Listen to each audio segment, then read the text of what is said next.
Nossa senhora, ainda tô nesse lugar.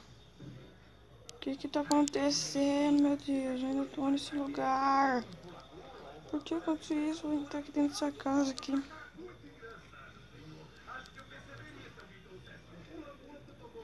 Tô com medo, olha aí, velho. Eu tô com fome, mas não tem comida aqui. Será que eu consigo comer esse carrinho? Deixa eu colocar ele aqui pra ver. Ai, não dá pra colocar, eu tô com fome. Fome. Fome, eu tô com fome. Você é louco, sair daqui.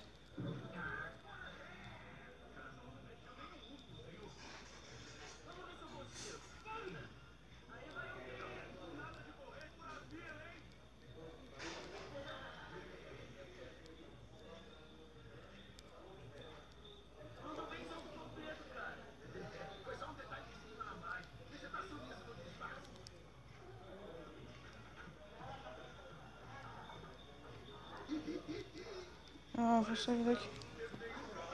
Será que eu sei fazer isso? Ah, velho, que nojo, tem que comer beterraba. Ei, credo.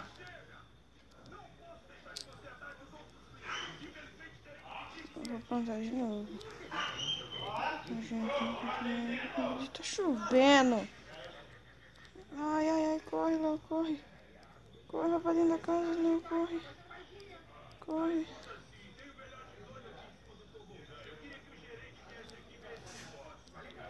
Corre, corre, corre, corre, corre, corre. Tá chovendo. Ui, meu Deus do céu, quase que eu tinha caído em lava. Acho que lugar nada a ver.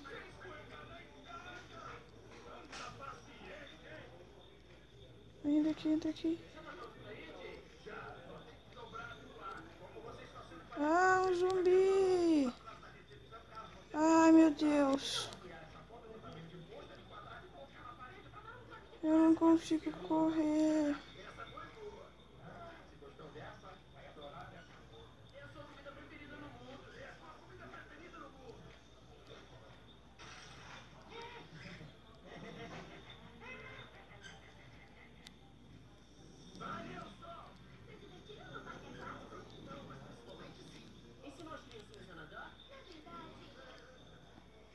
Ai, corre. Corre, meu Deus, tem zumbi aqui.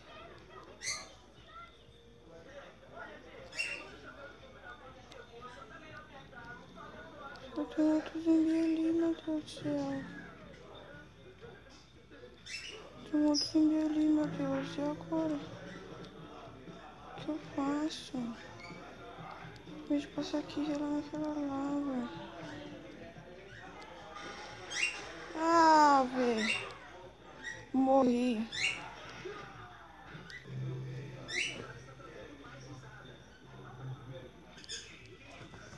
Ai, meu Deus do céu. O que aconteceu? Eu tive um sonho que muito louco. Eu tinha morrido, meu Deus. Nossa senhora, velho. Que medo. Nossa, eu tive um sonho que eu tinha morrido. Esse lugar aqui não sei se é verdade ou não, mas tem uns... Parece que tem zumbi aqui. Vou andar aqui agachado, meu Deus. Que medo. Ave, velho. Ave. Tô com muito medo. Cadê as pessoas daqui, velho? Será que as pessoas... Já tá chovendo, tá? Vou voltar a dormir. Até amanhecer. Ai, meu Deus do céu. Vou tentar dormir.